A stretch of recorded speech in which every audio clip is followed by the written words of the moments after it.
Hello, everyone. Everybody hear us all right? This is Robert speaking, obviously. And Michael Scott is right there. Whoa, what's up, guys? All right. Raise your hands if you can hear us.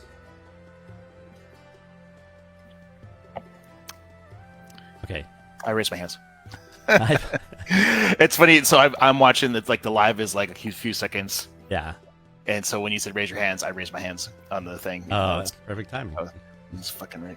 100%. Dude, my hair is like going crazy, guys. You gotta like see how long this shit is. Let me take this off.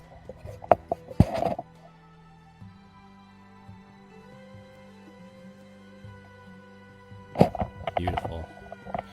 I got a mane going on. All right. Next thing, so you can hear us. What about audio levels? Is everybody silky smooth? Is anybody quiet? This is me talking. Yeah.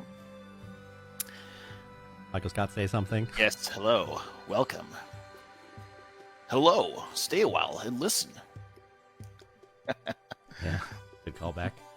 Mm-hmm. Yep. What is everyone drinking tonight?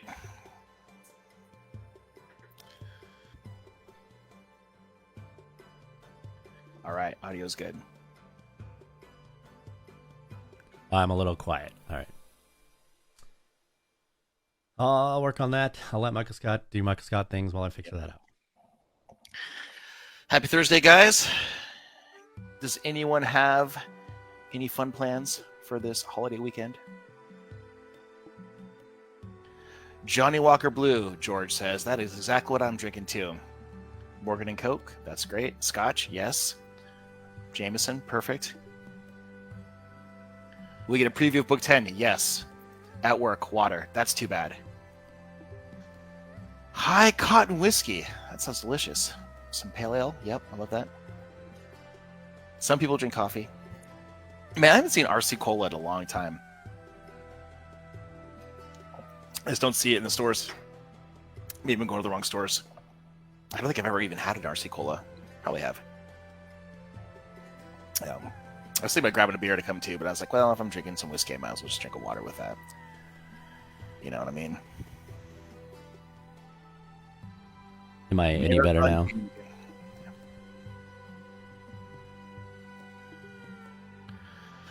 Blanton's Gold, heck yeah. Cherries and Coke. Yeah, I just haven't seen them all. I got a bottle of Blanton's for my birthday. My brother got it for me, and I was like, bro, how the fuck did you even find this, man? They're hard to find. Yep. I'm going to be a single dad this weekend, so I think we're going to do a lot of swimming and drinking out by the pool. My wife is going back to visit her family in California. To be clear, Michael Scott's going to be doing the swimming. The kids are going to be doing the drinking. Yeah, for sure. Oh man, one time my kids were just having a really rough night sleeping. It was like 3 a.m. or something, and I walk out, and my wife is besides herself trying to get these kids to calm down, and I just crack open a bottle of gin, and I start drinking it out of the bottle, and my kids are freaking out, what are you doing? I'm like, you fuckers are keeping me awake all night. I'm gonna drink some gin. And then they're like, can we have some? Can you go to bed? And they're like, yes. And so I poured each of them a little tiny sip, and they had a sip, and they thought it was the most disgusting thing ever. But then they went to bed, so I guess that was a win.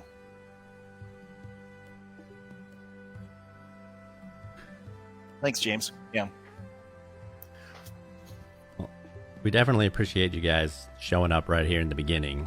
I know a lot of people have to kind of rush to this. We try to put it at a time slot that sort of works for everybody, but obviously that's not possible to get 100%. So the fact that there's 50 of you guys in here already is awesome. So thank you for that. Yeah, no time slots work good for anyone. Yeah.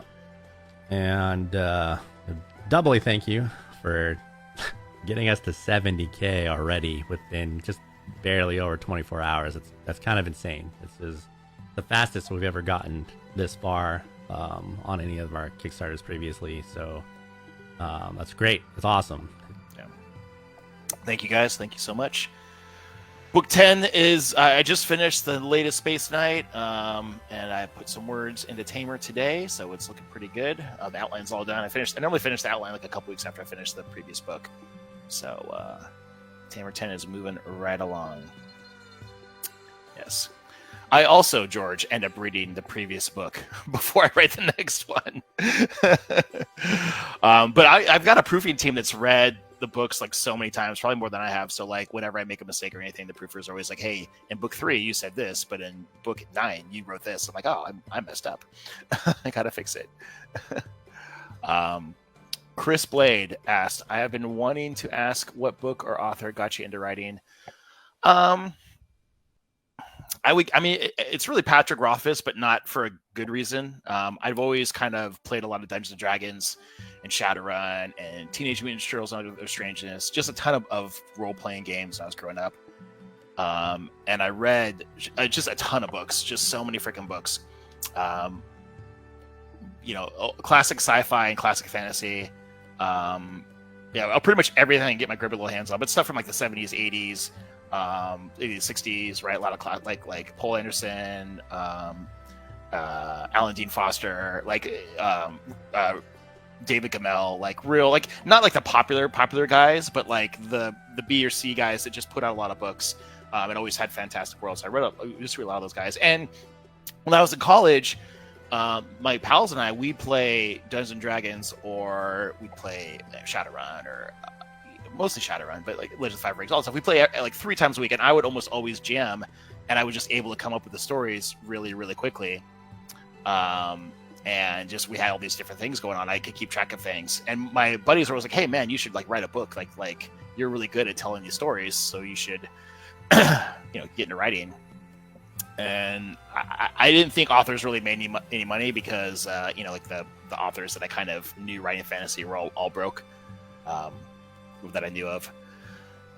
So I didn't really think of much of it. I went to school, got my degree, got a job. I got my master's, leveled up at my job, and I was traveling all around the country.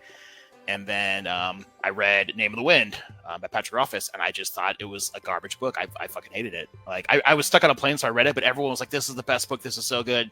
But I read the book, and I was like, man, this is just like the entire setup of the book is this guy is like, I'm the most powerful, badass mage, the king killer, this awesome, really cool dude. I did all this good shit. And then you can read the book, and he's like a little whiny bitch the entire fucking book, and whines so goddamn much. And he fucking doesn't do anything right. He's a fucking loser. He can't even ask the girl out. And I'm just like so goddamn mad the entire book because fuck this guy, right? So I finished the book, and I'm like, well, if this guy wrote this book and is a New York Times bestseller, I can write a better book, right? So then I wrote Destroyer, and I pretty much put like so much Chad energy into Destroyer. If you've read that series, right? And it came out, and I hit New York Times bestseller in that, and that was kind of like the start of my career.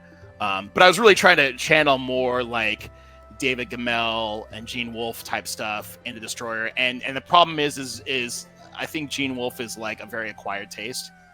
Most people can't get his books, and I probably like went a little too far that with Destroyer because of the way the time skips and jumps like that. So yeah, I kind of like, I've said this before to most of you guys. I've dumbed down my writing a lot since Destroyer because it's just easier to read, and I want people to work to enjoy my books.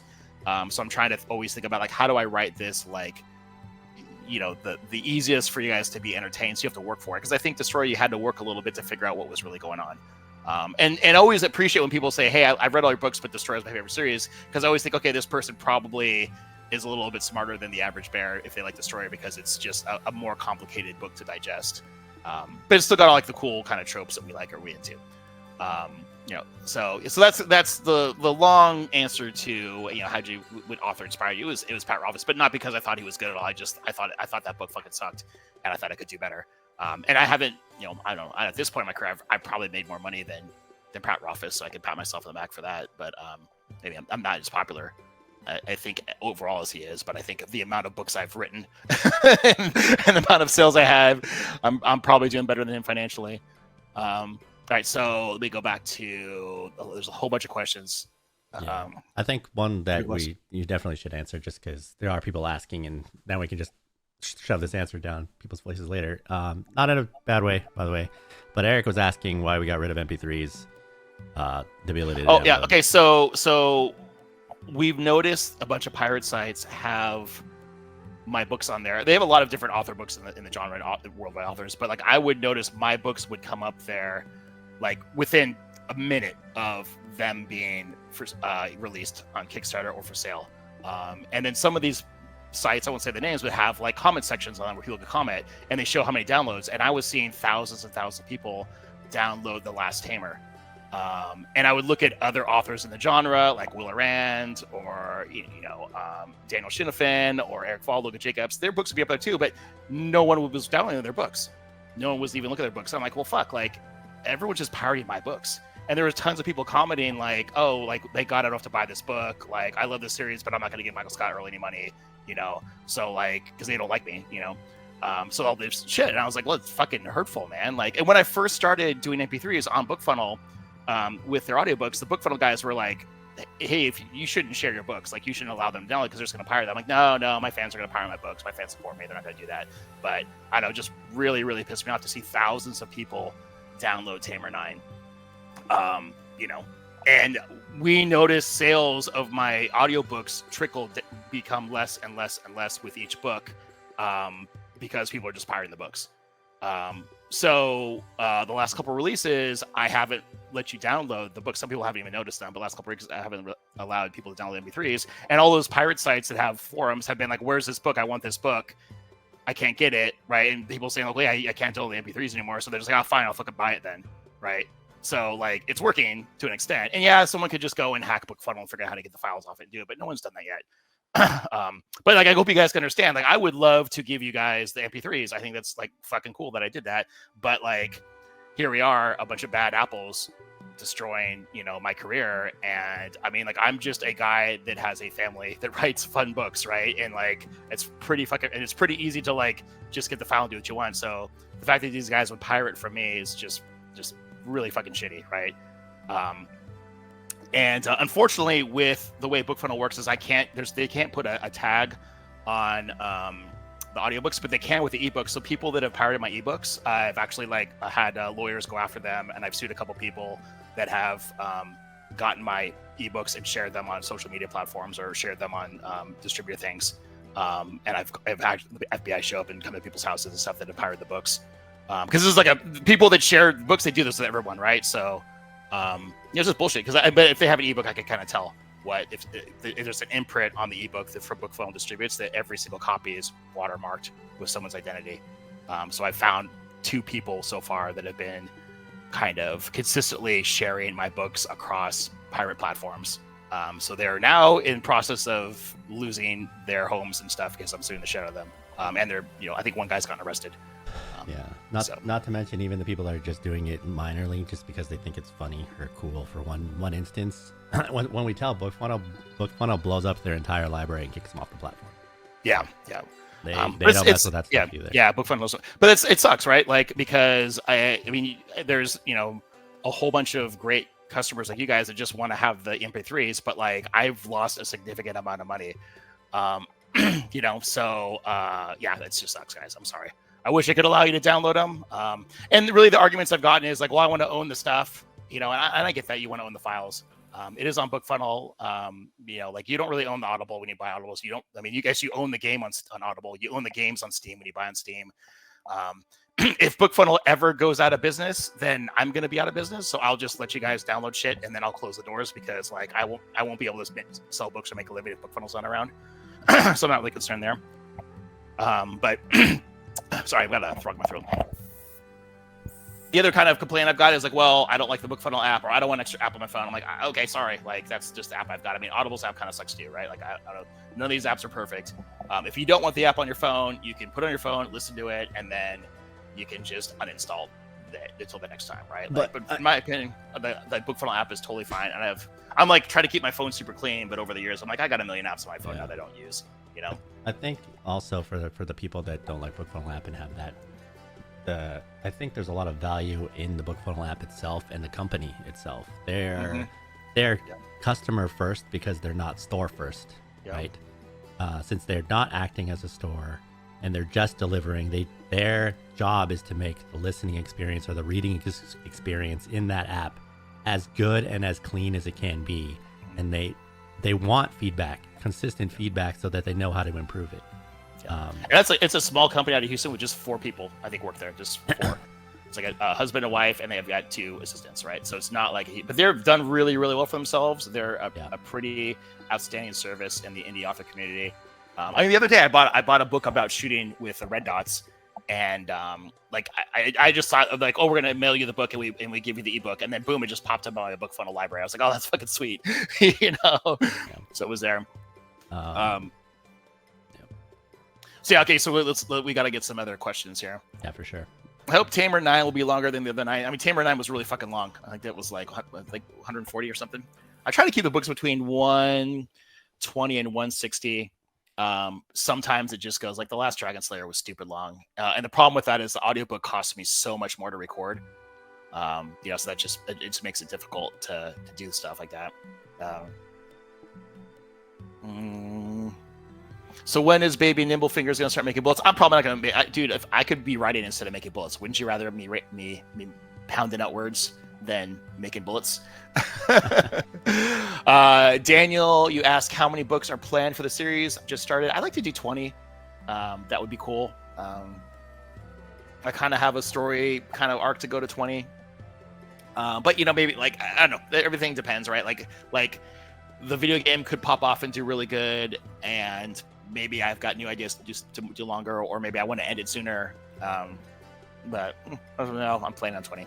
Yeah, and this is book 10 is the second book in the second arc, correct? Yeah. Yep. I asked the other day, is price any new Viking runesmith in the works? I've answered this question a couple times, but I'll answer again.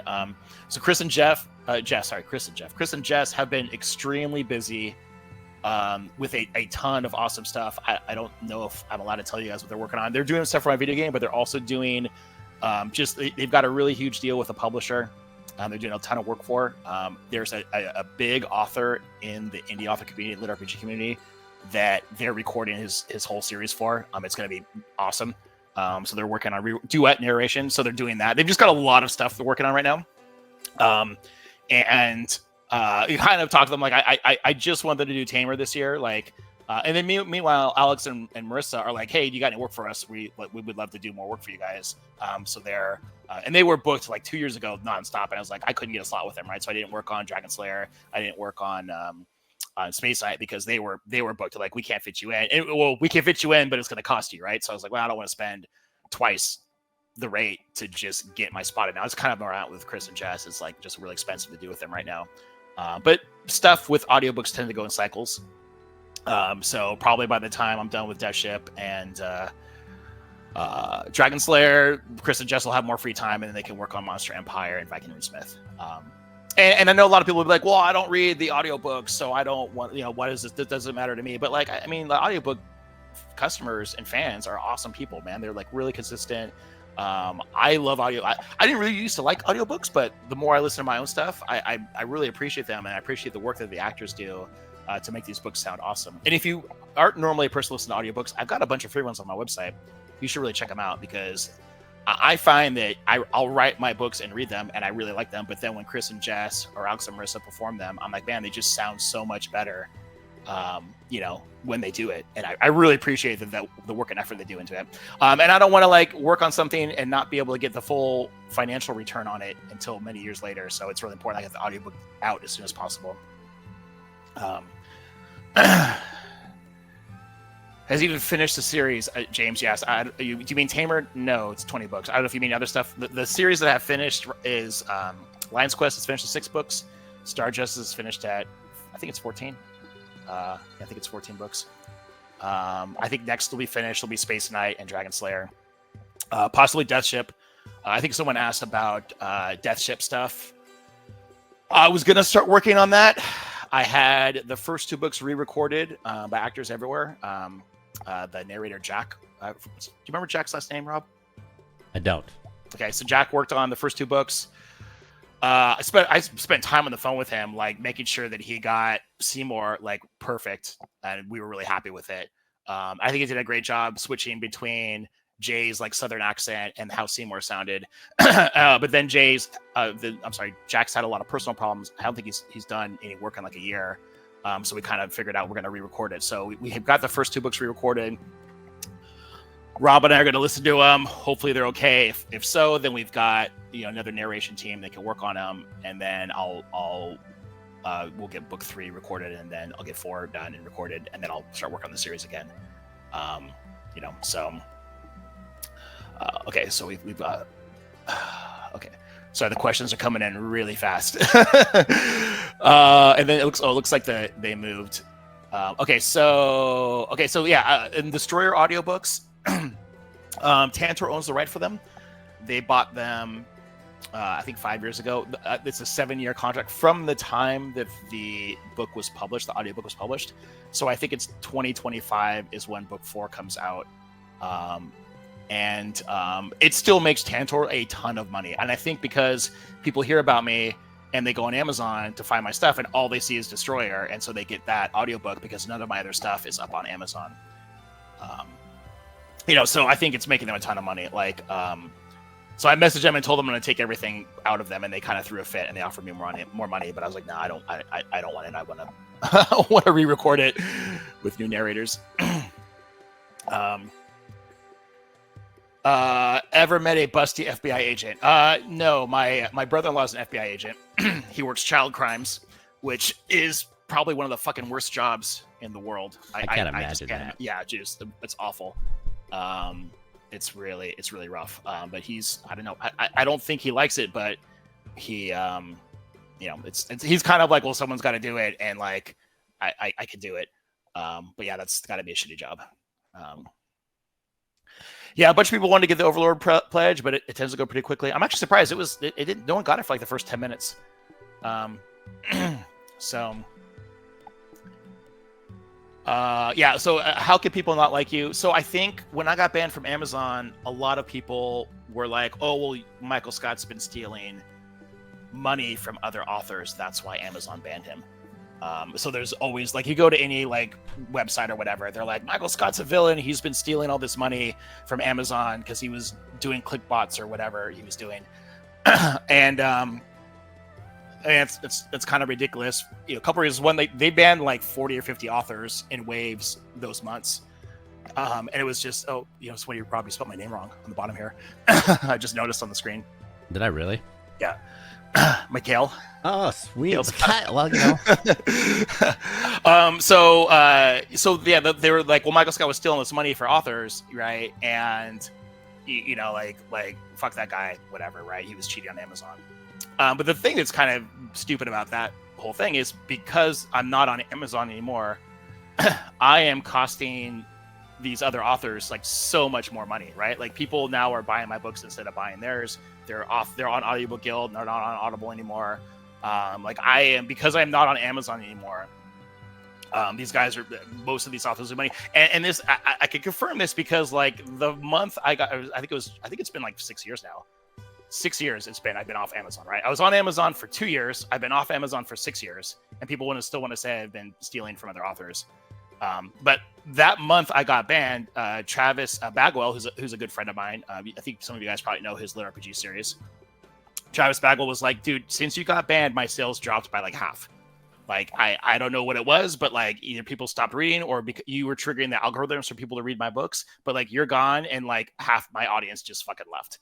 And I have no idea what happened, and I'm making half the money. And I heard that from a couple other authors too, where it's like, like I don't want to say like I was like in a shopping center, I was like the anchor store, right? But like I think there is a thing with algorithms that like it kind of runs like all these people read these kind of stories, and then they just pulled me out. And I think that kind of crushed the whole algorithm stuff for Amazon, and then no one's books are being recommended kind of in that area, so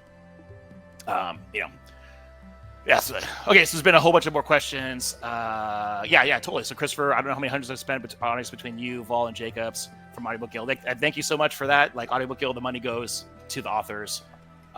It's a great site. There's no, and it fucking sucked that Audible kind of did this themselves because during COVID they just weren't pushing books out. And I always find it hilarious that Amazon is like, we have all this technology and all this shit we're doing, but then like suddenly their employees weren't showing up to work and the whole thing fell apart, right? Like it just goes to show they had like monkeys in the back room clicking yes on files, right? They weren't actually have anything automated. They just had poor people in India doing all the grunt work of moving shit, you know. Anyways, that is my rant on Amazon. I've got many rants on Amazon, but that is one. Let's not go there. Yeah. And now your name is spelled correctly. You're welcome. Yeah, cool, awesome, thank you. What does an audiobook cost to make? So narrators charge normally per finished hour, between $200 per finished hour, or to up to, like, Luke Daniels charges $1,000 an hour, right? So, and that was kind of the reasons I had to stop using Luke for Tamer, because he did the first 4 books, I think, or maybe he did the first 5, I'm not sure. But we went to do book 6, and he was like, hey, like, I've raised my rates, so this book is going to be 10 hours, that's $10,000. And I'm like, fuck, dude, like, there's no way like that is worth it for you. Like, I just disagree. Like, I don't think you're worth that much, you know, like, maybe other people do, but I do not think you're worth that much. Right. And then I was looking for a really good narrator, and I saw that Chris had narrated one book in the genre he did. I think he did The Immortal Life of the Hero or something. Some superhero. It was a superhero thing series. It did really good. A bunch of people liked it. And I listened to it, and I'm like, man, I really liked Chris's voice. I thought he just did a great job. So I reached out to him. It's actually kind of funny because, like, he had no social media presence at all. I found him on Facebook, and I texted him, and it took like a month for him to get back to me. And I'm like, bro, like, you have no website, you've got no Facebook presence, right? So then we started talking, like, can you do my books? Because I was using Joshua's story for some things too, you know. But, like, you know, Josh does a great job. He's also got, like, a couple other projects going on, so he couldn't devote a lot of time to doing audiobooks. So yeah, so Chris and I hit it off and brought Jess in, and, you know, we kind of, you know, Chris was like, hey, what if we start doing this duet narration thing where, like, people kind of duets together? And I was like, well, that sounds really good. Like, but, like, maybe try it on someone else's book before you try it on mine. So, like, he reached out to Eric Vall. I think they did Succubus was, like, the first book that they did. And they started doing Tamers after that because people seemed to really, like, I remember Succubus came out, and I asked you guys, like, hey, do you like this dual narration? Like, this audiobook came out. It's a woman reading the woman lines, the guys reading the rest. Like, what do you think? And everyone freaking loved it. I'm like, okay, cool. So I went to Chris. I'm like, let's do this for Tamer. I think this will be good. So, will we see any progress with Tanya's relationship in book 10? You'll have to read the book to find out. No spoilers. When it comes to audiobooks, I love it when they are 10 hours long at a minimum. I get bummed when the book is short. It's really good, but short. Yeah, I mean, but again, the problem is it costs so much more to do the long audiobooks. You know, and I know, you know, from what Eric and Logan told me, they weren't making enough on Audible to keep doing audiobooks. They just weren't. It wasn't financially viable for them. And then they switched to doing their own site, and they were making money with audiobooks. So, you know, it's great to have long ones, but, like, every hour costs them additional money. And if the sales from the book don't make enough to cover the cost of doing the book, that's it. The whole series is done. There's going to be no more audiobooks, you know? So I would just, and I used to think, like, well, people won't buy audiobooks unless they're 10 or 12 hours. You know, but Tamer 1 came out, and I think it was like 8 hours. No, it was a little longer. Because the thing was long. I think it was like 10 hours.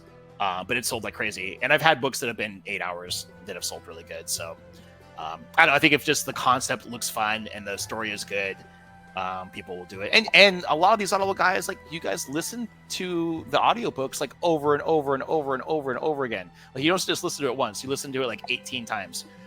So, and it's the same thing with books, right? Like, authors, like, readers are like, oh, I wish this book was like twice as long. Okay, but, like, if it'll get so long sometimes, like, the book will never come out, right? It also needs to be like, if an author spends so much time writing the thing and the thing doesn't make enough money to justify the time, then, you know, you're kind of screwed. And I kind of ran into that problem with Lion's Quest because lit RPG guys really, really like longer books. So I wrote my Lion's Quest books a little bit longer, but then the money came in, and I'm like, look, the juice isn't worth the squeeze. Like, there's not enough money coming in. This book is twice as long of books I would normally write, and I'm not really making the money that it makes sense.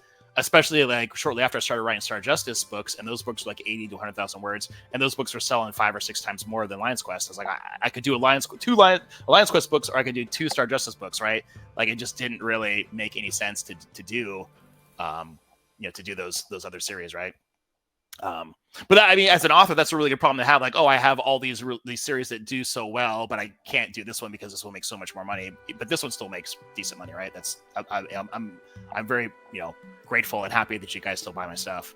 But at the end of the day, I think any business owner has to look at like what are the core fundamentals of like how much time they put in this versus how much money it makes, and I have to try to maximize that as much as possible, or like the lights won't be on. I'll have to get like a real job.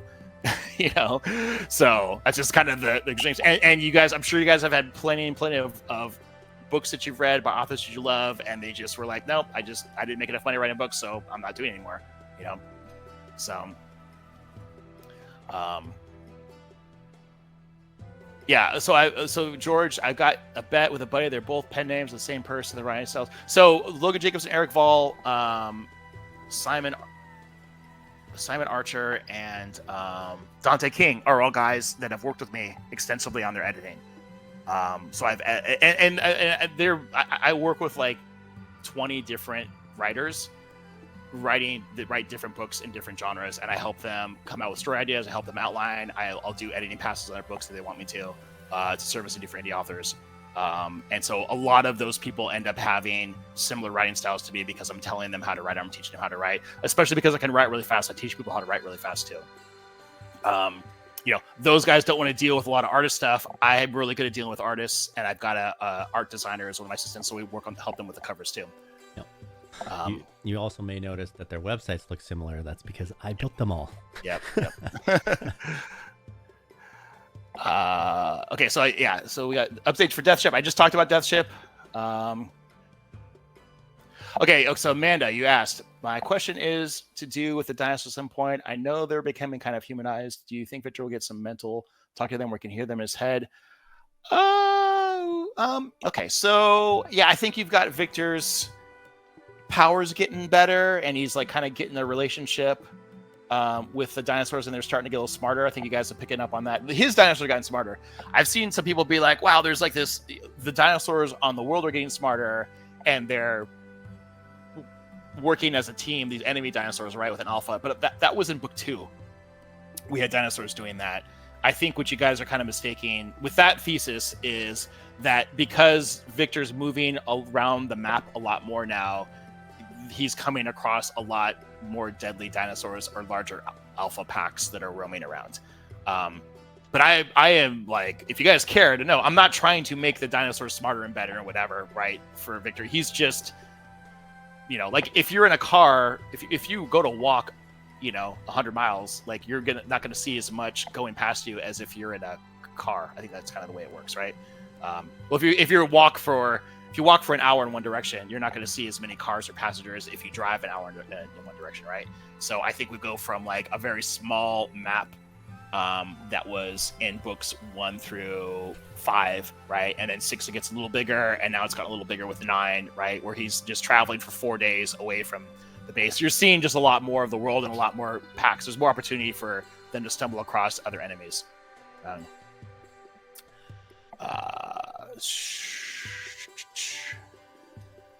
Only peasants read their own books. Yeah, it's we'll have to read them when I do my proofing passes, and then when I go to work on the next book, I normally will listen to the previous one audiobook.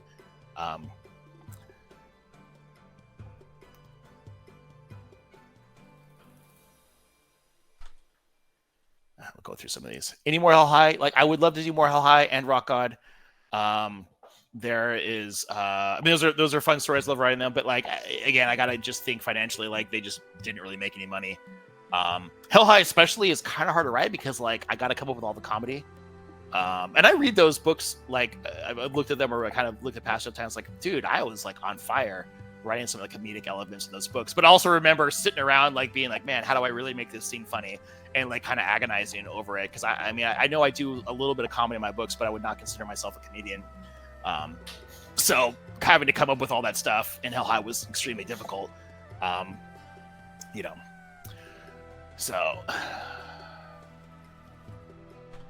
same thing with Concrete Chaos. I'll finish them eventually. I want to finish all my books, but like, again, it's just like no one will buy them. Maybe a few of you will, but like not enough to justify the expense. So it's just going to be purely vanity. when you pledge money, is that a one-time payment or is that a subscription? Aaron, are you talking about Kickstarter? Yeah, I think I answered that for him directly. Okay. But Okay. All right. Kickstarter, for those of you who don't know, is you're literally just paying early to get to back the book and being developed, and then you get it. And you're not going to get, it's not a subscription or anything else. You're just saying, I want this, and I'm willing to put some money ahead of it to make sure it gets written. Yeah. All right. Daniel asks, is there a reason an audiobook for Death Ship Book 1 is not available on your site? Do we take that off, Rob? I don't think so, but I will definitely take a look at that after here. Yeah. So we're re-recording book 1 and 2, so we might have taken them down, so you guys didn't... I may have done that. Okay, yeah. It should just be so up there. people weren't confused, but I do not recall because that was a while ago when that... The re-records will update the old versions. Correct. So correct. And so if they're good, I'll be listening to them next week, right? So I'm assuming they're going to be fine. The narrator, the new male narrator's done some other stuff for Eric or Logan. I can't remember who. And he's good. And Jess is still remaining as the female voices, so obviously that part's good.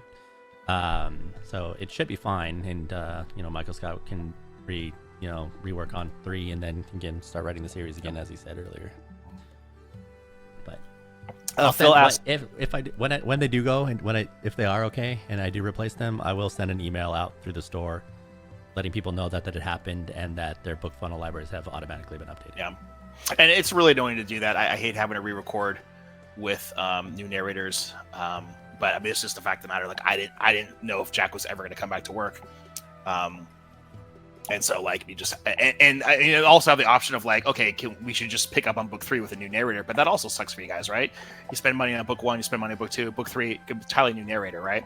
But that's just actually, I mean, that's legit just some of the ways it has to work, right? Like if you're paying all this money, like if an author pays the money for the narrator to do it, that's gone money, right? And unless they make an overwhelmingly large amount of revenue back, they can't afford to re-record the book. They just kind of have to keep going. And it sucks. It sucks, but that's, I mean, actors and most creatives, actors, writers, any of these people, like they're not consistent workers, right? They don't actually do stuff. And I think the Actors Ever team has been pretty consistent at doing stuff, but a lot of these people just don't want to do that stuff consistently.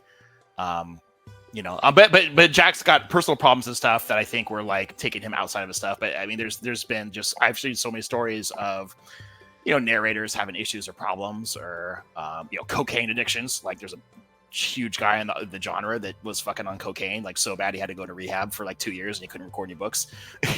So like, it's a pain in the ass.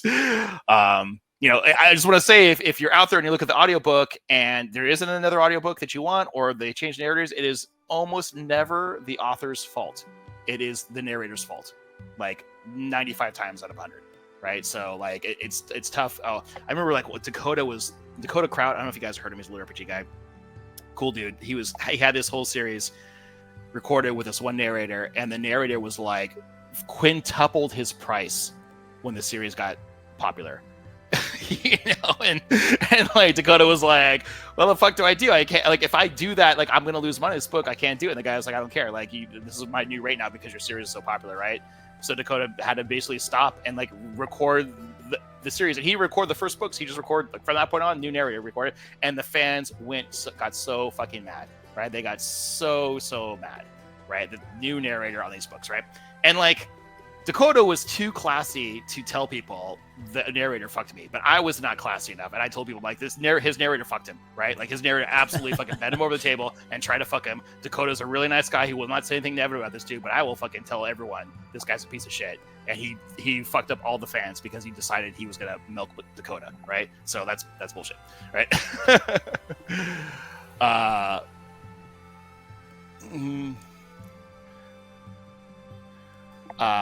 Okay, so Steven, yes, I'm trying to get to all your questions, guys, but going pretty quick. Question about book 5, Tamer, because I was talking about today with a friend, book 5, a creature that was heard but not seen by G. Oh crap, and now my chat just moved. It just like skipped. Where is it? While he's looking for the question, what are you guys most looking forward to related to the reward tiers and the unlocks? I know everybody loves the arrival stories, and I think that that just shows based on the numbers that we had from the last campaign and what we're already seeing from this campaign. But is there anything else that you guys are looking forward to? And then if it is one of the Arrival stories, is there one of the specific characters that you're really excited to see kind of what their life was like, prior to coming to Dinosaur Land? All right, answer a question. Ready to go. All right, so I can't find the question. It's gone. I think it was about book 5. There was a dinosaur that was loud and no one saw. I mean, there's so many species of dinosaurs out there that we don't know about, or they're really big. I mean, I think at that time I was trying to think it was a Tyrannosaurus that was near them, but they couldn't see because it was dark. I can't remember the exact scene. So Steven asked, did you originally plan Lion's Quest to be longer, but ended quicker because it wasn't selling as well? Love the series the way. Yeah, I did for sure. I want to do 16 books, but like it wasn't selling well enough. And to be honest, it was completely my fault. I wrote the first book poorly. And when I say poorly, like I didn't write it like wrong. I think the setup was not conducive to what the audience wanted. And I've had a couple talks about this before, like some of my live events, because people ask about Lion's Quest. Some people really freaking love Lion's Quest, right? They think it's like the best series. They freaking dig it. They love Leo. And a lot of people are like, I hate the series. This guy is rich and he's unhappy and he's dumb for Zarya. Like, this guy's an idiot. So, and I think if I were to go back and do Lion's Quest, I would have done Lion's Quest from when Leo and his 2 bros, I forget their exact names, were poor kids in the slums, and they were learning to play this video game and becoming world champions. I would have done the series then. Then I would have done a second series 10 years later with Leo being the character he was, but the audience would have already been endeared to him because they would have been with the journey of him coming from rags to riches, right? I started him off as riches, right? And I think the way the story went with him being unhappy with his life and not feeling fulfilled because he had a bunch of yes men around him everywhere. I think that's a pretty true setting for a lot of rich sports heroes that don't have support that they feel is real because everyone just wants to be part of the crew and get money and get this shit, right? So they're feeling, and I've read this from various other sources that have talked about like kind of what happens with movie stars or athletes who just make a lot of money and they're really popular, right? They just have problems socializing with people and making really good friends because everyone just sees them as a meal ticket, right? So that's kind of where Leo was.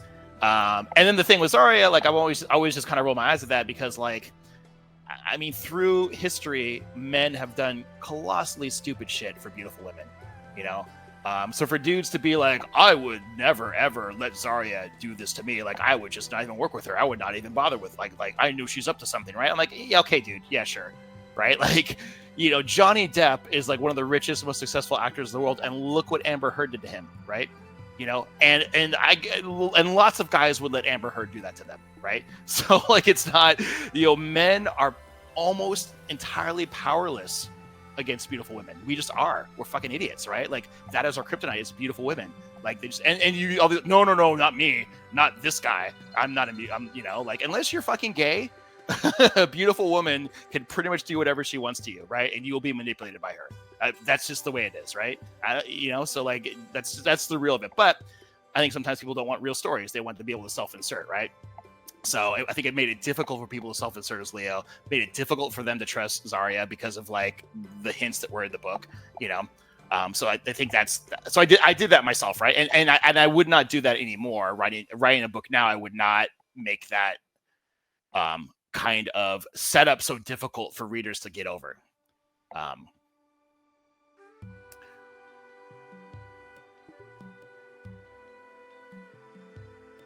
Okay, so Amanda, I apologize to see I wasn't meaning anything bad. No, Amanda, I didn't take anything negative from your question. Man, I think you asked the question about like the packs or something. Some things I'm writing things. I don't think it's a different than. Sometimes you guys like have theories about stuff, and I'm like, oh, like that's cool. I hadn't thought about that. And sometimes you guys have theories about stuff. I'm like, oh no, I'm not at all intending that. You guys are extrapolating that from the situation. But I think your question about are Victor's dinosaurs getting smarter? Yes, they are getting smarter. You can tell. So that's something. Is that his power? Is that we're gonna find out, right?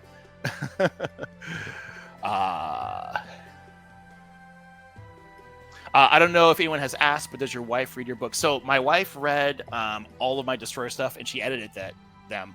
But when she was editing them, I was watching my kids, and so I couldn't write. And I just ended up being able to edit a lot faster than she could. In my as I developed my editing process. And now I really don't need a lot of editing. Like I have like typos in my stuff, and my sentences are normally really clean.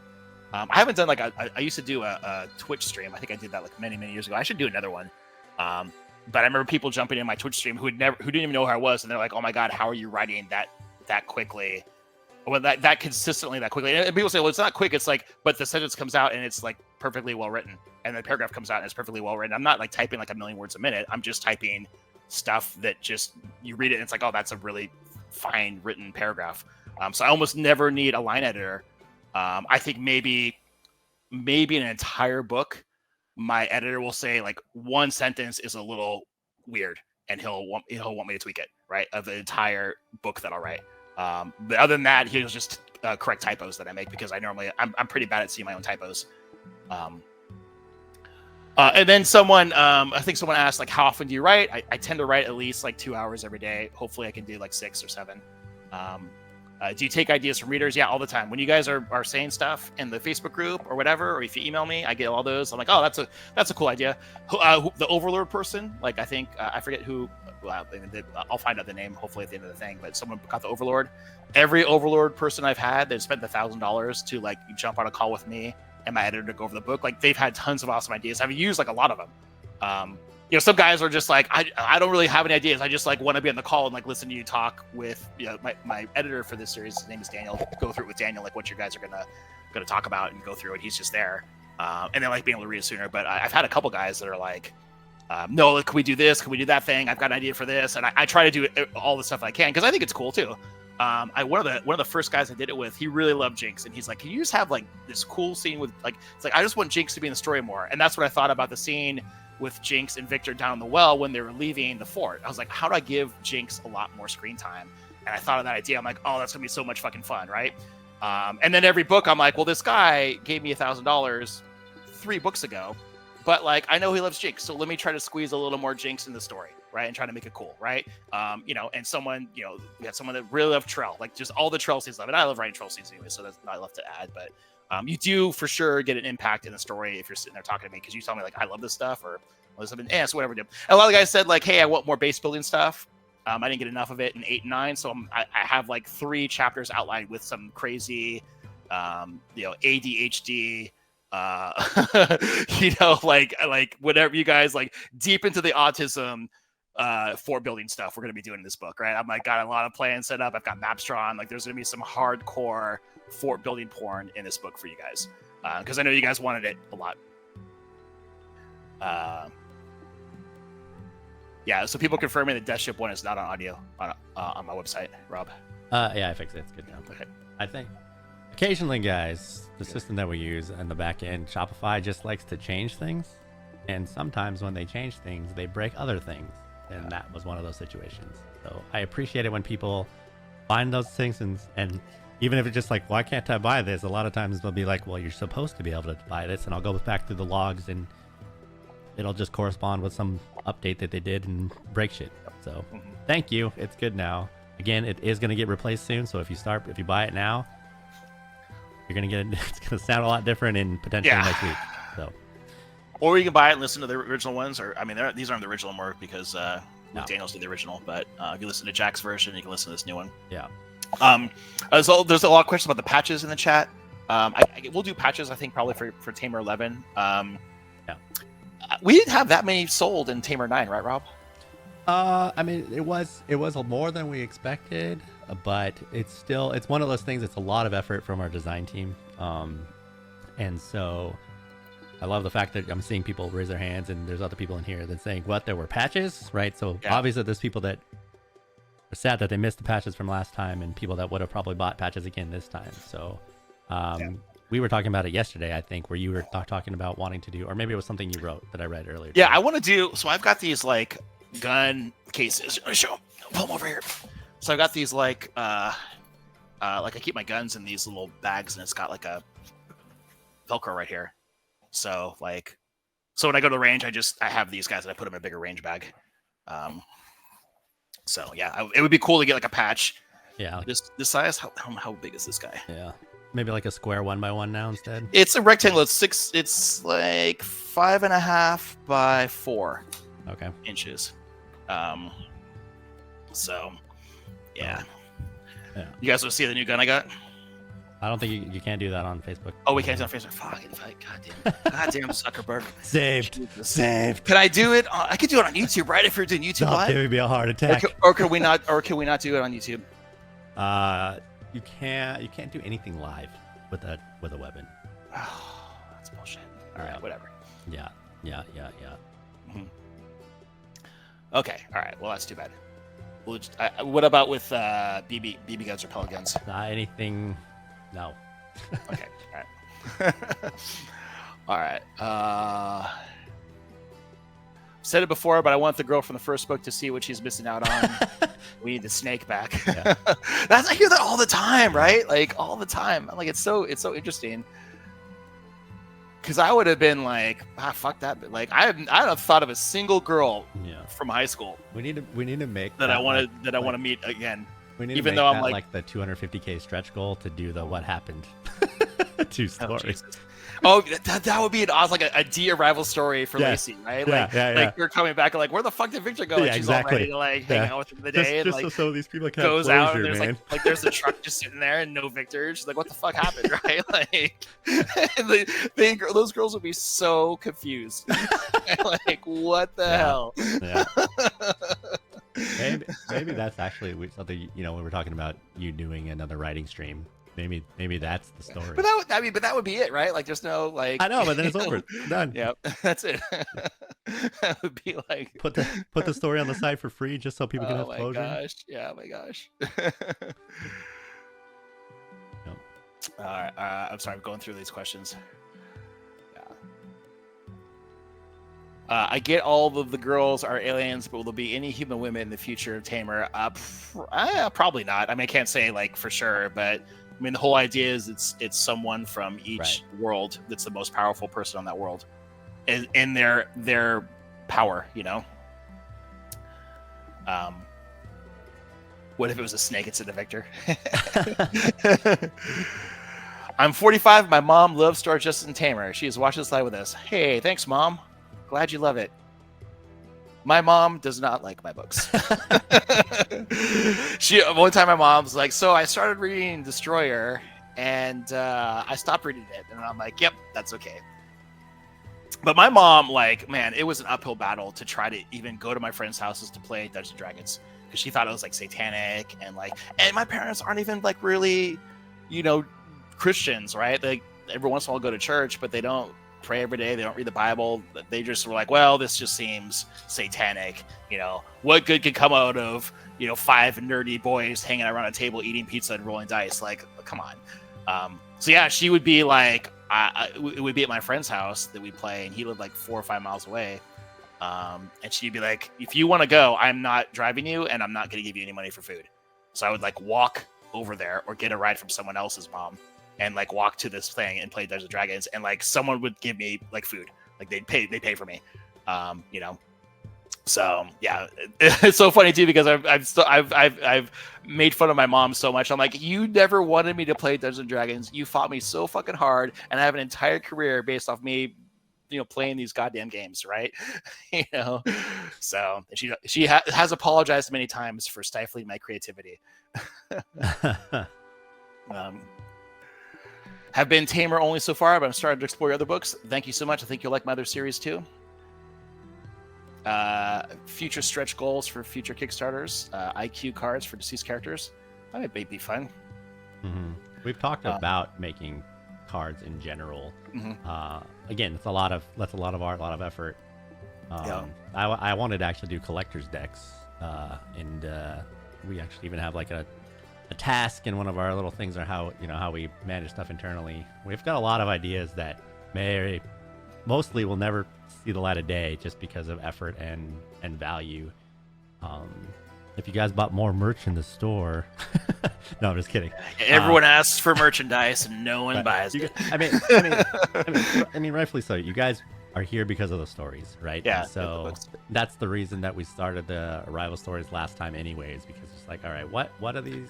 What do you guys actually want? To be fair, I don't even wear my own merch. That seems really fucking weird. Imagine being a band and wearing your band T-shirt. Like, what the fuck, man? That's weird. Speaking of that, did you get the Lion's Quest books? Yeah, I've got the Lion's Quest books. I've got to sign them. Yeah, so we did pick a winner. The winner does not appear to be in the group. I don't know why. So this just we were really hoping somebody from the fan group would be the winner, but being fair, is that not in the Facebook group? Not in the Facebook group. Jeez, man. But thank you for everybody that did buy during the birthday sale. Hopefully you guys, were able to get what you wanted from that. It was the biggest discount we've ever done on the store. And again, it's always Mike Scott's way of just giving back for his birthday, which is kind of counterintuitive. You're supposed to give him stuff, but it was good. It was great. I think we'll probably do something like that again in the future, because I think it's a really cool way to give back. And maybe we'll actually do something for you guys specifically too, so that we can make sure that you guys that are not only buying but are supporting us online have a shot at something cool and unique also. So either way, thank you for supporting the sale as well as this Kickstarter this time. Cool. All right, so I'm not gonna lie, I hated Trail the first. Sean said this. I hated Trail first. Almost couldn't make it through the first book. But she hit that moment and changed, her total opinion changed, and now she's my favorites. Yeah, I mean, if you've read a lot of my books, you'll see that there's always a character that you might end up disliking at the start, and then once you get to know them better, you'll like them a lot.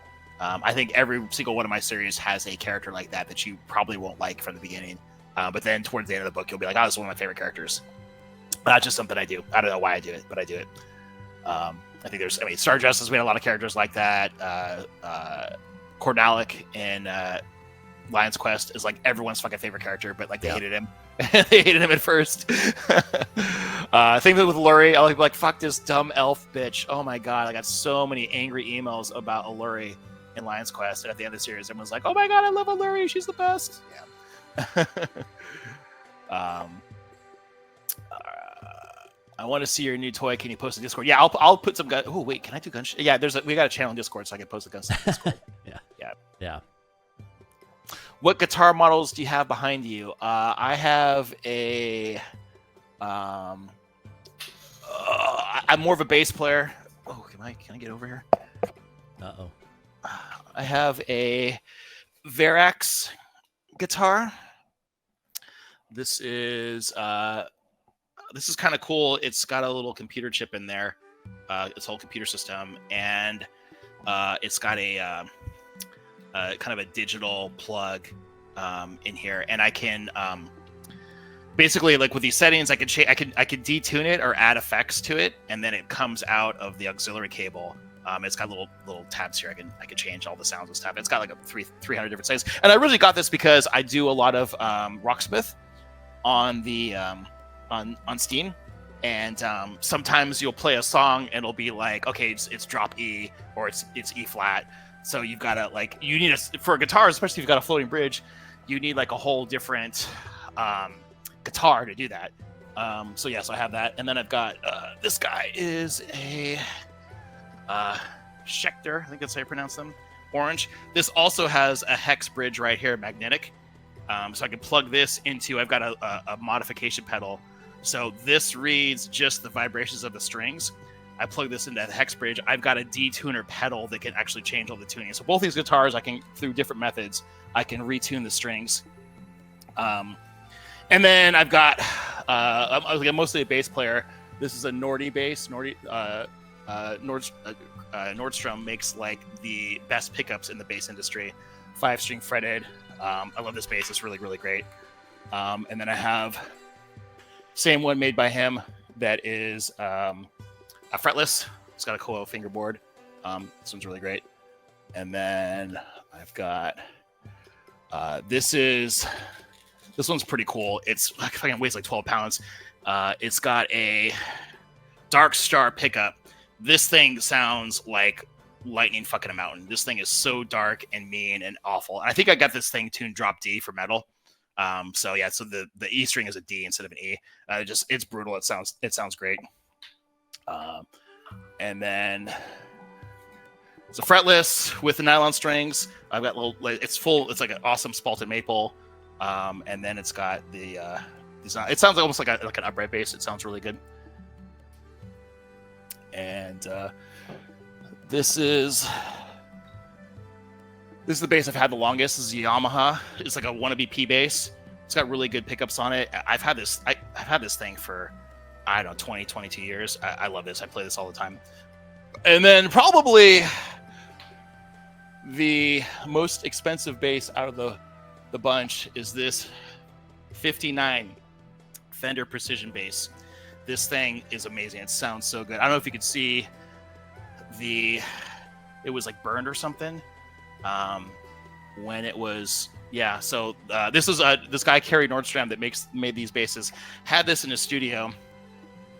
And I was there playing, like, he had all these basses. I was playing all of them. And I picked up this one and I was playing it. And my two pals that I was jamming with, they like stopped playing. They looked at the bass like, wow, that fucking bass sounds amazing. I'm like, oh my God, it does. And I mean, the guy had like 20 basses in his shop. So I play this one and I don't like touch anything else. And I'm playing it. I'm like, oh my God, bro, like this sounds amazing. And Kerry wasn't there. Kerry Nordstrom's the guy that is like the bass guy. He comes back and we're packing up. And I'm like, hey, Kerry, what's that red P bass thing? It doesn't have a logo on it. He's like, oh yeah, it's a 59 P bass. And the guy gave it to me to fix up because it had been burnt in a fire. And I put all this time fixing it up and then re-lacquering all the stuff, repaint it. I put my own pickups in there, like classic pickups that I hand wound myself. And I'm like, it's amazing. He's like, oh yeah, it's amazing. And he's like, and I was like, how much? He's like, oh, no. He's like, no, I'm never selling it. He's like, I will never sell that bass. He's like, it's the best sounding bass I've ever played in my entire career of bass guitars. Like, and this guy's been building bass guitars for like 40 years. He's like, I'm never going to sell it. And I'm like, oh, okay. All right. And then like 2 months later, he calls me on the phone and he's like, do you want that red Fender P? I'm like, yes. He's like, all right, I'll sell it to you. $2,500. And I'm like, done right now. I paid all the money immediately.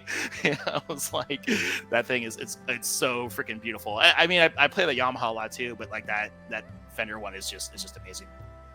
So, all right, let me get back to some of these questions. Can't see it. Can you tell us what gun you got? Yeah, I've just got a Land and Tactical PX4 Blackout. I got it like 2 months ago, and it's kind of weird because I got it, and it had a bunch of failure to feed issues, like a ton. And it felt different. Like it came with 3 mags, and each of the mags had different issues with it. So I sent it back to them, and they polished the ramp, and they sent it back, and now it's shooting great. So it's awesome. But it's kind of weird because the first gun I ever bought was a PX4 Storm. It was the first gun. I was shooting my dad's MP9, Beretta MP9. I was shooting that. That's how I learned to shoot on that gun. And I saw the PX4. It was coming. I saw it in like a Guns and Ammo that it was coming out. I read all about it.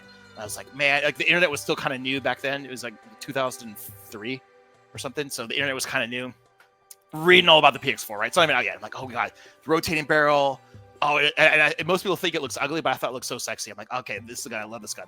So I go and I buy this gun for $300. It comes into my local gun shop, and I go to shoot it, and it is like the worst shooting gun I've ever shot. It was so fucking bad. I could not hit anything with it. I was so bad. I'm like, I mean, I was still kind of new at shooting. I've been shooting for maybe like a year, and I would my dad let me his M9. I would go to the range and I would shoot maybe like once every 2 weeks, right? So I was shooting a lot, right? But I was kind of self-teaching myself. I was like, reading online, and I was kind of just, doing everything myself. I had no real idea. I was just trying to like, okay, I missed what I could do better. Like, right. So I felt like I got pretty good, but I could not shoot the thing. And I was like, what the fuck, man? So then I had my dad come out. I'm like, Dad, can you am I just a dumbass? Or so he shoots it and he's like, no, this gun's a piece of shit. This gun's so dumb, right? It's like this is a terrible gun, right? Maybe you got a lemon or something, right? So I go and I sell the thing for like $700 because it's brand new and everyone's talking about it, right? So it was back order. So I sell it for $700 and I buy a Glock 34. And that is like my gun. Like I shot that gun. I've had that gun for 20 years. I probably put, I don't know, 9,000, 10,000 rounds through it. Probably more than that. I put so many rounds to that. That gun shoots so good. I had Blaze Corvin come out and shoot with me. And Blaze is like an awesome shooter. You guys know he's a paratrooper. He's really good with guns. He has 2 pimped out Glock 34s. That gun, he's got pimped out for racing and for doing competitions, right? And he shot mine, and he's like, your gun shoots better than my 2 race car guns do. And it's just stock. I'm like, I don't know. I've just shot the shit out of this gun. It's just like really, really broken in, you know? So that was been my gun for the longest time. I just really, really liked the Glock 34, right? And then I had a buddy of mine that was selling a CZ Shadow too, so I bought that. I started shooting. I'm like, oh, that shoots really good too. But it's got a hammer, right? So it's like a hammer fired, right? Double action. So it brings me back to like the M9 that I learned on. And then I just started reading all this stuff about the PX4. I kind of fell down this YouTube rabbit hole about it. And I was like, man, I don't know. Like that one PX4 I had was just such a piece of shit. But like, and I talked to Blaze about it. I'm like, what do you think about this gun? He's like, he actually has a PX4. He's like, it's my best gun. Like, I love my PX4. It's just an amazing shooter. And this Landon Tactical, it's good. If you can afford it, you should get it. So I'm like, well, let me test it out and try it. And then I got it, and of course, like it didn't fucking work. So I just sent it back to them. But now it's working fine. It's shooting pretty good, and I'm hitting. You know, I feel like I shoot with it as good as I do with my Glock, but I might probably get a little better. My Glock doesn't have a red dot. I just use iron sights. Neither does the CZ. So this is the first kind of handgun I've got that I put a red dot on. So I mean, that's just gonna make it shoot it better, anyways. But it's definitely really, really flat shooting because it's got a big old comp on the front, like a big old weight, and I also have the Surefire 300 on the front, so it's like really heavy in the front. And then the barrel rotates too, so I think it's just really helping with the shooting dynamics. But you know, I don't know. I just need to spend a lot more time kind of shooting between them and stuff. And the CZ is a great gun, the Shadow too, but it's fucking heavy, man. It's like a steel brick in your hands. That must weigh like, I don't know, probably doesn't weigh like 5 pounds. But like when I do my dry firing stuff, I'll do it with the CZ, and I'll hold it up and I'll just squeeze, right? And I'm looking at the laser, and I'm looking at like the side, like the laser I've got on it to like make sure it's not moving. I'll just do that for like 10 minutes, and dude, by the end of 10 minutes, I'm holding up that CZ Shadow, and I'm like, this thing fucking weighs so much. God damn it, it's so fucking heavy, you know. So there you go. That's a little bit about guns, right? I can talk about guns for a long time. So, okay, so. Do you have any plans to write a story series set in the Greek-Roman mythos? Yes, I do. Oh my gosh, Eric. I have an idea for a Greek-themed series that I would love to work on. Hopefully, I'll work on it. It will be Greek plus sci-fi. It's going to be awesome, I think. I don't know. Maybe it won't be awesome, but I have these ideas in my head for it. I have a rough outline. I'd love to do it. Yeah, I think that's the thing. You know, and I want to make a limited, like maybe just 4 books instead of just these long ass series that I've got. So yeah, I definitely have an idea for Greek stuff. What do you use for dry fire? I used to use my CZ Shadow. I just use that. And then I have a little cheap laser I put on it. And I set the laser so it's a little bit above my sight, so I'll aim out. And I'll look, you know, I'll just make sure my grip is really good, and I'll aim down it, and I'll just double action squeeze the trigger, keep it really in line with the sights, and then, you know, till it hits, and then I'll make sure the laser on the wall doesn't jiggle and the sight stays thing. And I do like 50 of those a day, right? It takes like 5 minutes. Is that the same laser that you used to show the thing? No, this is a rifle laser. It goes on a rifle. I don't know. I can't remember which rifle I intend to put this on. I got a lot of shit in my closet. So I think I was actually going to start the gun tube stuff tomorrow. I think I'll take tomorrow. I'll lay out a towel on my workbench, and I'll just take out my PX4 Storm, and I'll just do a quick little short on it, and I'll give it to you to edit, Rob. Yep. So we can start that stuff. My dream gun to own is a Colt M19. 1911 World War II. Yeah, those are great. I actually I pre-ordered this gun because I want to start doing like gun YouTube stuff. I got this gun. It's 2011. Let me try to figure out what gun it is. It's just not a Staccato. Staccato's like they're like an hour north of me. And I looked at their guns and I'm like, fuck, I don't get it, man. That's like $5,000 for like a 1911. Like, are they really that good? I mean, do you guys have a Staccato? Are they really that good? I don't know. Maybe some of you guys do. I forget. I bought a hold on. I think I messaged it to Blaze. I asked him what he thought about it, and he's like, "No, that looks like shit. Don't get that." Then I got it anyways, because when you ask someone, "Should I buy this thing or do that?" You're just kind of looking for them to say, like, "Yes, you should totally do that." And yeah, he did. He said, "No, don't get that gun." And then I got it. Where was it? Oh, why can't I find his chat that I had with him? I'm looking on Discord. I chat with Blaze all the time. Yeah, he's a good dude. Yeah, this is the weirdest Isn't he chick. more of a knife guy than a gun guy, or is that Yeah, he's got a lot of knives. I also have a lot of knives, probably because he's just given me a bunch of knives. But I have a. Can you do knives on Facebook Live, or no? I don't know. Let's be safe and say no. You may be able to. He's not. What? I can't find him on Discord. Maybe he. Oh. Did he quit Discord? Maybe. Dude, I can't even see him. It's fucking weird. Nope. All right, not anything weapon related cannot be shown on the live. Oh, Jesus. That's so lame. So not even the attachment. So thank God you didn't pick up the damn scope again. Oh, the laser? Yeah. Like, oh my gosh, that's crazy. Okay, all right. So I got it. So what it was, I got the Fusion, Fusion Firearms XP Pro, and you all can look that up in your own browsers. The Fusion XP Pro. So these guys are 1911 tweakers, like they or gunsmiths. So they gunsmith the 1911s, and the XP Pro, they're calling it 2011. It uses a Glock 17 mag, a Glock 19, Glock 17 mags, right? So the grip angle is a little off, but it fits Glock mags, and that's fucking amazing because most 2010s you have to buy custom mags for, and the mags are like $60. But Glock mags, I mean, you can go to a old lady's house and probably find 4 Glock mags sitting in the kitty litter box, especially in Texas. Yeah. Yeah, no knives on Facebook. That's awesome. All right, so that's so I ordered that. It's going to come out in October, so I will probably do a gun review of that. I don't have a name for my gun channel yet. I'm probably going to set it up tomorrow. I have a little React channel that I started on YouTube. Rob's going to put a couple shorts up. We have one short up already.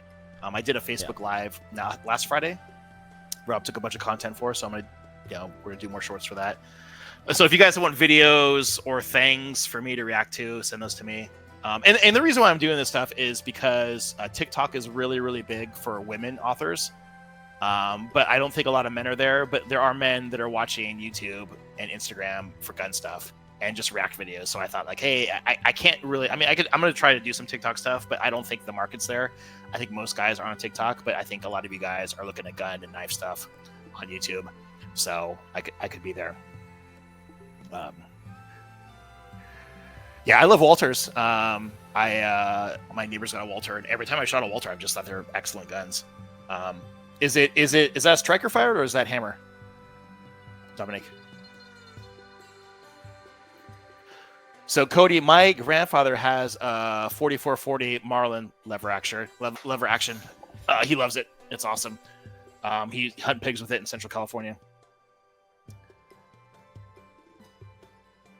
But yeah, he loves Marlin rifles. I think every dude has a special place in his heart for lever action rifles. If I'm honest, there's something so fucking cool about them, you know? It's really cool. Okay, any of you guys got any last questions? I think we'll probably cut it off in a couple minutes here.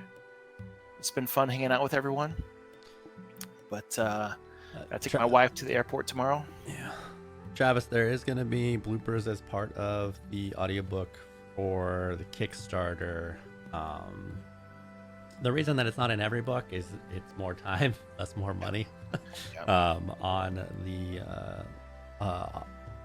the side of the actors.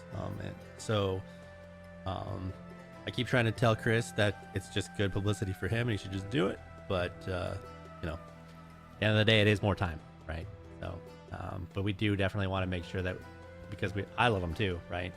So it's why we put them as part of the Kickstarters, and we're willing to, put that extra money into it as a thank you for the people that purchase the audio during these events or campaigns.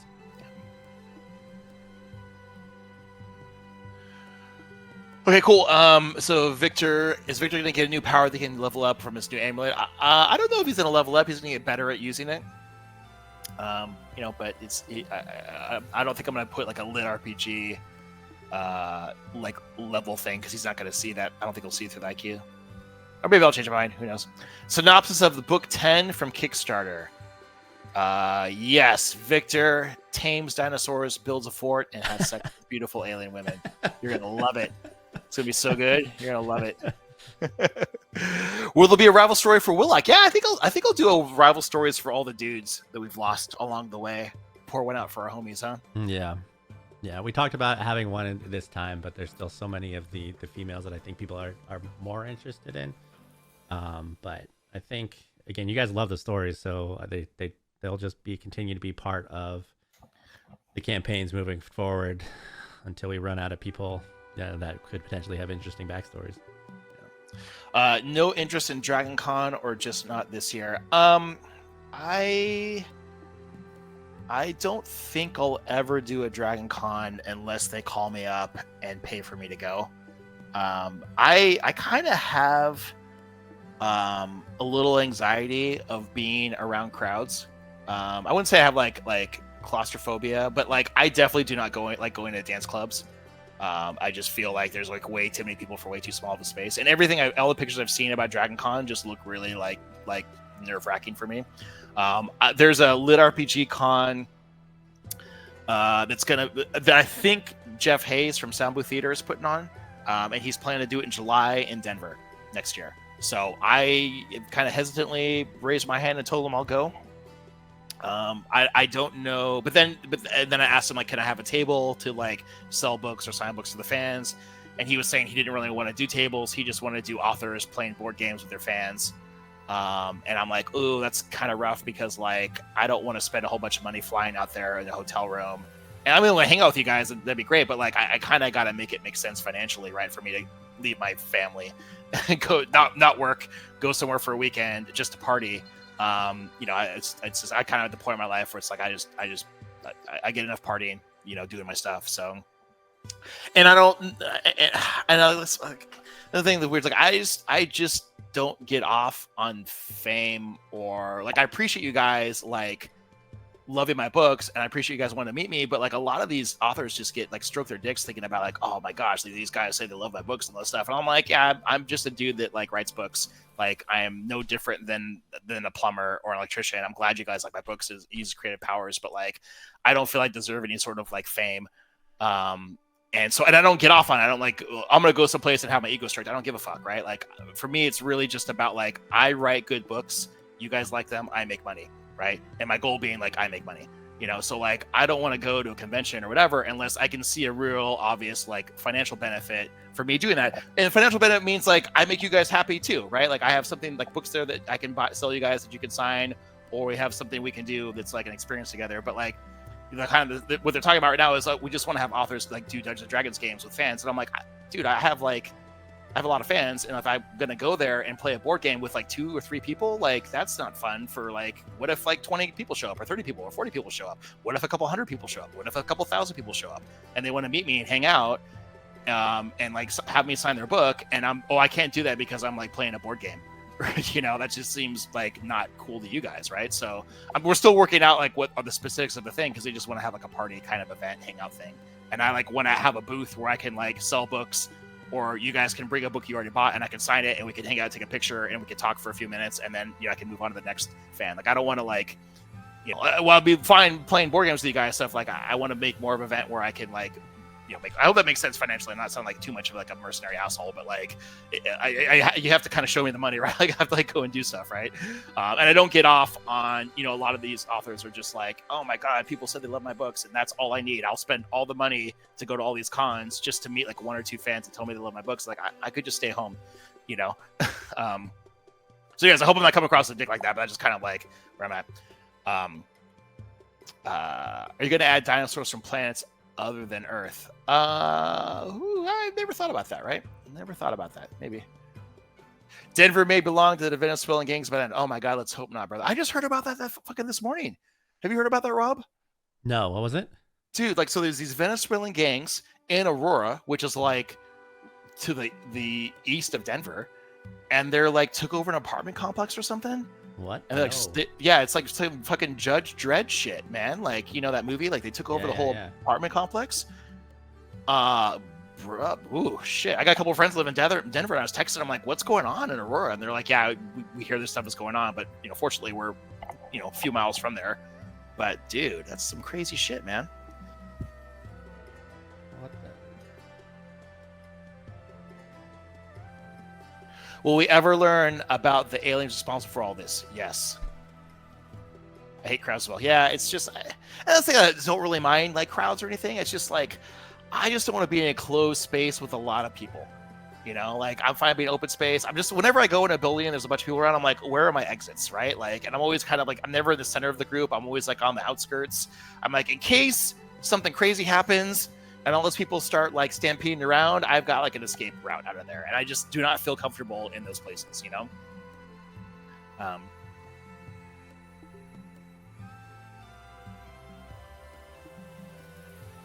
Oh, thanks, Kylie. Tamer's become my comfort series. I appreciate that. Will the cave mystery be revealed in the next book? No. Will not be revealed in the next book. Are you reading about the thing? It's there's news all over the place, right? So it's like some of it's just saying news making it worse than it sounds, which I believe. Yep. Right, but something did happen, which is still crazy regardless of size, right? Yep. So, insane regardless. Yeah, it's crazy. So yeah, hopefully I'm sure there'll still be a Denver there. Yeah. If not, they'll pick some other city. Just one gang, regardless of how big it is. Yeah, I mean, I would love them to do Austin or Dallas or San Antonio, or Houston, right? If we could just drive half a day or less. Oh yeah, totally. Like, I would do that. Like, because I can't really drive to Denver. It's 14 hours. It's just a little too long. But I could load up my truck and go with a whole bunch of books and then go to drive to Houston or Dallas or San Antonio. Yeah, I don't think it makes sense for anyone to do anything in Austin. The city's too small. But those other three cities are pretty big. So, How much time has passed since Victor's arrival? Probably about like 3-4 months. Guy's basically been taking steroids every day. Yeah. He looks fucking jacked on these covers, dude. Yeah, he just basically every time Victor has sex, he levels up his carnivore diet for this guy, man. That shit is good. It's funny whenever the artist like draws him like, hey, like, can you make him look a little less yoked? And then he comes back and I'm like, all right, look, I'm not gonna fight this battle, right? No. The artist is obviously really good. Yeah. So I'm not running this convention. It's Jeff Hayes for Soundbooth Theater. So like they want to do it in Denver. So I'll probably fly out there and ship books separately. Yeah. How about a supplemental book for Tamer with maps and character breakdowns? I mean, yeah, I could do that someday. Yeah. So I mean, there's again, I said this earlier, that we have a lot of ideas in a program that are hopefully we'll get to. Like, I know everybody, anytime we have one of these people have asked for an art book. I think I saw 2 or 3 comments about an art book.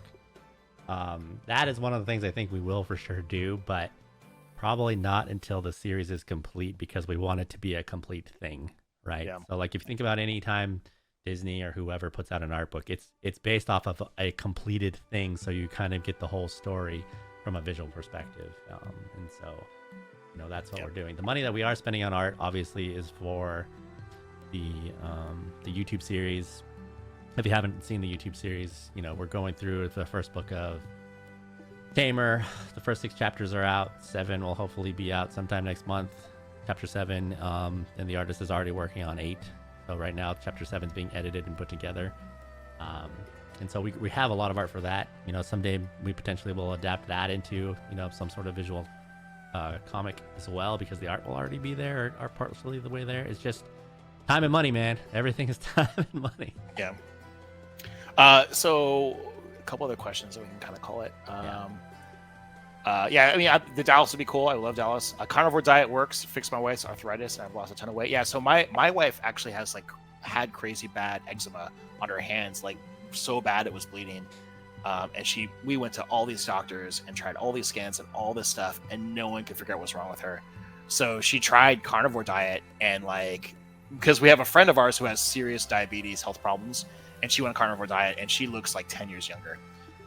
So my wife tried it, and within 3 weeks, this eczema that she's had for 3 years has cleared up on her hands within the first 3 weeks. And she's been on it now for I don't know, 2 months. And she looks like so much. My wife already think is a beautiful woman, but she looks so much younger. She's got so much more energy. She's just I mean, I'm not ready to give up beer and whiskey yet, but carnivore diet is legit an amazing thing. I've seen people so far. I've had 2 examples of people close to me that have switched the carnivore diet and have just had amazing results. So, if you got some crazy health problems you can't seem to figure out, maybe try the carnivore diet. I'm not quite ready to quit beer and whiskey yet, but my wife has really good results. What part of Texas are you out of? I live in Austin. I live a little west Austin, between Lake Travis and Lake Austin. How many artists have you had over the years for the Tamer covers? I've only had 2. I've had both Koreans. I had the first artist did books 1 through 7. When she was doing 7, it was really difficult. I don't know quite what happened in her personal life and stuff, but it was just really difficult for her to do the work up to the quality I wanted. And then she just kind of said she didn't want to do the books anymore. And as far I looked at her portfolio on ArtStation, she hasn't done really anything since then. So I don't know if she had personal problems or health problems or whatever. I've emailed her a couple of times over the years to just see how she's doing. So the second artist has done books 8, 9, and 10. He does all the not safe for work stuff, and he's pretty amazing. He actually did all the T poses for the video games too. He's a video game concept artist. So yes, he's really, but he's really expensive. So he's kind of the only guy I use for that. I use all my other artists are pretty much Korean for all my other books. I use a different cover artist for everyone. But most of them are Korean. I don't know how it happened. The Koreans just ended up getting all good at art, but they're all pretty good at art.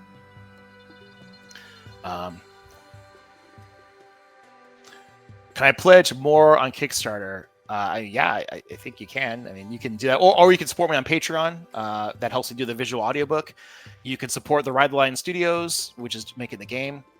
How's the Tamer YouTube series going? I think we're on chapter 7. So chapter 7, I mentioned this. I think there's somebody else's comment, but chapter 7 is being edited right now, okay. And so that will hopefully come out in September. Chapter 8, I've already seen roughs for some of the first couple sections of 8, and those are looking good. The artist, I think you guys have probably seen, the people that are following along. Artist just keeps getting better and better as we go through this. So the intent is to finish all of book 1 and then move to another series, right? I think that's what we talked about. But yeah, I don't know what we're gonna do. They're really these things are really expensive to make. I really appreciate all the people on Patreon supporting, but I just don't know. I don't know if we're gonna do a lot more after it. It's doing. I mean, each slide costs $350, and a chapter will have 40. So I mean, it's 40 times $350. I mean, it's $14,000 to do a chapter. So that's pretty rough. Patreon pulls in I think right now I make $6,000 off of Patreon. So it takes a couple months for the and then I hire some people to do the not safe for work stuff. So I spend a little bit of the money on the not safe for work stuff. So it takes 4 months to pay for the each chapter of audiobook. So I know some people have been well, it's not coming out fast enough. I'm sorry, man. I just I don't more people support on the Patreon. I would do it quicker, but it's still just it's difficult. And we haven't quite had the viewing success I thought we'd have. I thought we'd put them on YouTube and they would kind of explode and they hopefully give us some sort of viral sales. And Rob, I think we've gotten some sales from it. We Like do. people have discovered it, right? Every time another chapter goes up, the sales go up from YouTube specifically. Yeah, so that helps a little bit, but I just don't know. Yeah, I hate to start on book 2 and then people stop supporting the Patreon. They're like, well, shit, now I can't do the second book, so it's tough. And maybe things will change the video game, right? The video game might come out and the whole series might have a bigger, explosion. And there are so many readers out there. And so many non-readers that'll love my books and audiobooks, but they just don't know about me yet. Like I look at Brandon Sanderson's stuff. I'm like, Brandon Sanderson's making a freaking role-playing game right now. I think it's like $9 million on the Kickstarter or something stupid like that. And I'm like, 11 million. Yeah, and I'm like, all he did was license his shit. Yeah. So there's enough, and those are just fans of his book. Just check it out, right? I'm like, so I know, and you can say like, well, you've got like sexy stuff in your book, so maybe not all those people will read it. But like, I feel like there's enough adult people that like that stuff versus like the kind of younger adult that read Brandon Sanderson stuff. So I feel like there's so many readers out there that just have no idea who I am and they haven't been exposed to my books, right? So maybe the video game will help that, or like who knows, right? But like right now I'm looking at kind of like the fan base we've got, and I'm like, man, we're getting the visual audiobook done, but like, do I really want to stretch and do a second book and the third book and stuff? I don't know. Because I don't want to like not be able to complete something, and also don't want to spend a lot of my own money on this stuff, because I already spent a bunch of my own money to get the first couple things done, So Chris is asking if we have a release date for the game. It should be next summer. Yeah. So that's what we're starting. Kickstarter and a movie. Like I think Will Wright did that, and like he barely made enough money to do a couple episodes. So I just don't think, and I think Will's a lot bigger than I am as far as popularity. So, and he could barely get a thing, an anime star. I don't think I could get it done. So that'd be realistic, All right, a couple more questions, and then we'll call it. Let's see. You guys got anything left? Yeah, while we're scrolling again, I just want to thank everybody that's pledged to this point. The fact again that we're at $71,009, kind of interesting number as of right now. And that's amazing. Again, we're barely into day 2 here, right? Like we're like 1.5 days in, so that's great. That is great. Especially again, to kind of double down on the game thing. A lot of you guys have already pre-purchased the game as an add-on through this, and that is dope also. I think most of you know, but Michael Scott's basically pocket funding this entire game. Yes, we have a Patreon, and that obviously helps, but that's actually more just going toward making some of the stuff better, right? Game, Michael Scott said this before, the game is going to happen. It's funded. It's why we didn't do a Kickstarter for it, because he just really wants to get this game out and do it justice. So the fact that some of you guys trust us enough to pre-purchase the game through this as an add-on is freaking amazing, right? Yeah, appreciate that. Thank you. Steven asked, how's my back doing? I have a disc thing or something. Yeah, so I my back's a lot better. I've been doing some exercises that work really good. When I was in my 20s, I wasn't dating my wife yet, but she was at this party, and I was really fucking drunk. And I jumped down some stairs to impress her. And fell wrong and like spun on this like brick pathway and got up, and I basically squashed my like L5 disc. And I went and got my back examined, and the guy was like, yeah, you fucked your disc up, and you're probably always gonna have back pain. And this is like, I don't know, I was like 22 at the time, maybe 21. So now I'm 45, right? So I've kind of had this thing with my back like my whole life. And it's pretty good if I stay like under 200 pounds or under, which I'm like kind of normally at because I'm doing jiu-jitsu now. If I go over 200 pounds, it starts to hurt a lot more. But I've started doing some back exercises where I put like a band around my knees, and I do a bridge up with my hips, and then I open my legs against the band. So I have like a smaller like band, not like a full length band, but like a leg band. I've been doing those kind of every day for the last 4 or 5 months, and that with jiu-jitsu has really helped my back. It feels like really strong, and it doesn't feel weak at all and stuff. But because I sit so much all day. And I've got a standing desk and I'll stand a lot and do stuff around, but it still just is like really difficult. So they have those stem cell stuff, and I guess stem cell stuff targets the discs. It works really good on disc stuff. So I've been thinking about, there's a place like right around the corner for me that does it. So I've been thinking about kind of dipping my toe in there and, seeing, if I could, if that would help me some at all. But it's so far it's been really good. I have more of a problem with my shoulder. I sleep on my left shoulder, and then with jiu-jitsu, like you're always getting your arms cranked up, like because the whole idea of jiu-jitsu is you want to get under their arms and lift their arms up so they can't defend. So like I get these like big ass dudes freaking yanking my arm up all the time, and I have to fight against them. So like this shoulder that I sleep on also gets kind of abused from that. So that's kind of a thing. But I've got these little like balls things that I go and spin, and that kind of builds the muscle there. So that's helping a little bit too. But yeah, thanks for asking about the back. I was curious if you're working anything new alongside your previous books. I've been thinking about this idea to do a Greek series. Someone asked me about that, sci-fi Greek. It probably won't do that good because people don't tend to buy sci-fi books, and it's Greek, so I don't know how good that'll do. But I have an idea, and then I also want to work on the Drow series. I have a fantasy series I've been thinking about doing, but I've just got a bunch of stuff I got to finish. I got to finish Dragon Lair.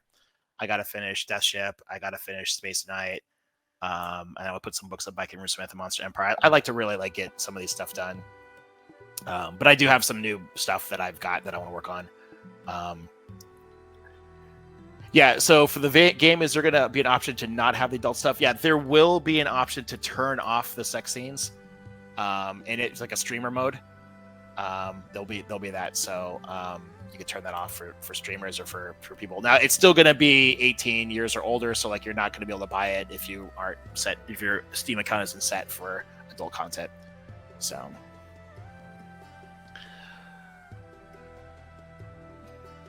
cool. All right.